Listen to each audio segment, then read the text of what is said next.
Welcome to In the Field Audio Bible. My name is Christy, your host for this Bible snapshot. We are stepping into a letter written with urgency and clarity, pulsing with the heartbeat of an apostle who sees his beloved church wavering, and echoing with the fierce conviction of a spiritual father who must set the record straight. This is a letter for the confused, for the anxious, for those who have been shaken by false teachings and need a steady hand to guide them back to the truth. It carries the weight of correction, wrapped in love, the burning hope of Christ's return, and the unshakable promise that God's justice will prevail. Welcome to the second epistle of Paul to the Thessalonians, a clarion call to the wavering, and apostles' urgent correction made tender, where confusion meets divine clarity, and patient endurance becomes the pathway to glory. Picture this. Paul wrote 1 Thessalonians to encourage a young church ablaze with faith. But something shifted. False teachers crept in, rumors spread, panic set in. Some stopped working, others grew anxious. The church that once burned bright was now flickering with doubt. So Paul writes again, not with anger, but with the clarity of a shepherd who knows his flock is in danger. And this time, he's got something urgent to say. 2 Thessalonians pulses with three powerful rhythms. First, encouragement in persecution. The Apostle Paul opens by celebrating them. He sees their faith growing, their love multiplying, their endurance deepening, even in the midst of hardship. But he also sees their suffering, and he wants them to know something crucial. Your pain is not meaningless. God sees, God remembers, and he will repay. This isn't a promise of escape from hardship.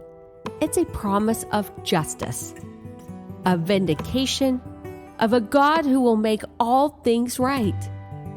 Paul reminds them that their struggles aren't evidence that God has abandoned them. Quite the opposite. Their faithfulness in the face of persecution is proof of God's work in their lives. It's a badge of honor, a sign that they are on the right side of eternity. Second, correction with clarity. Then the Apostle Paul gets real with them. False teachers have been spreading lies, rumors are flying. The Thessalonians have begun to believe that the day of the Lord has already come. And somehow, they missed it. Can you imagine that panic? That sense of being left behind? Paul addresses this head on with the gentleness of a father, but the firmness of a truth teller. Don't be shaken. Don't believe the rumors. The day of the Lord has not come yet. There are signs that must first occur. There is a rebellion that must first rise. There is a man of lawlessness who must first be revealed. Paul is saying, hold steady. You have not missed anything. The timeline is still unfolding. And here is what is beautiful. Paul doesn't just tell them what's wrong, he explains why. He gives them the theological framework to stand firm against false teaching. He is not just correcting them, he is equipping them. Third, exhortation to live well. Finally, Paul calls them back to the basics. Work with your hands, live quietly, mind your own business. Do not grow weary in doing good. If anyone refuses to obey, let them face the consequences of their choices.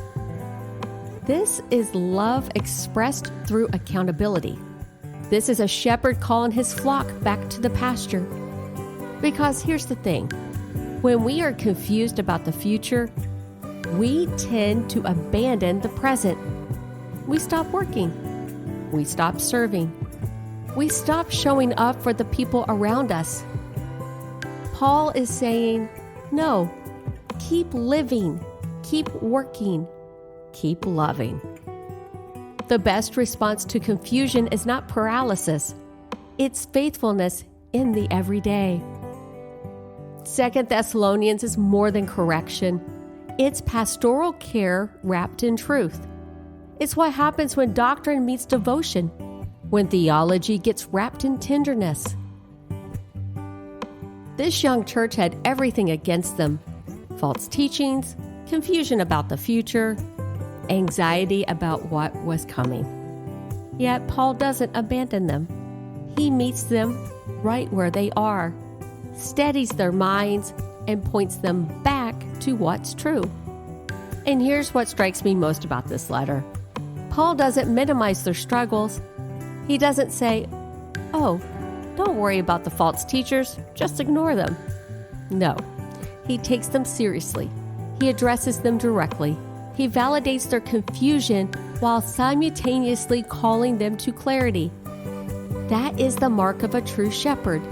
Someone who sees the problem, names the problem, and then shows you the right way through it. So why does 2 Thessalonians matter today? Because we live in a world of false narratives, don't we? Confusion about the future, anxiety about what's coming. Some of us have stopped working because we are convinced the end is near. Others have grown paralyzed by fear. We scroll through endless doomsday predictions and wonder if we are missing something crucial. 2 Thessalonians speaks directly to our moment.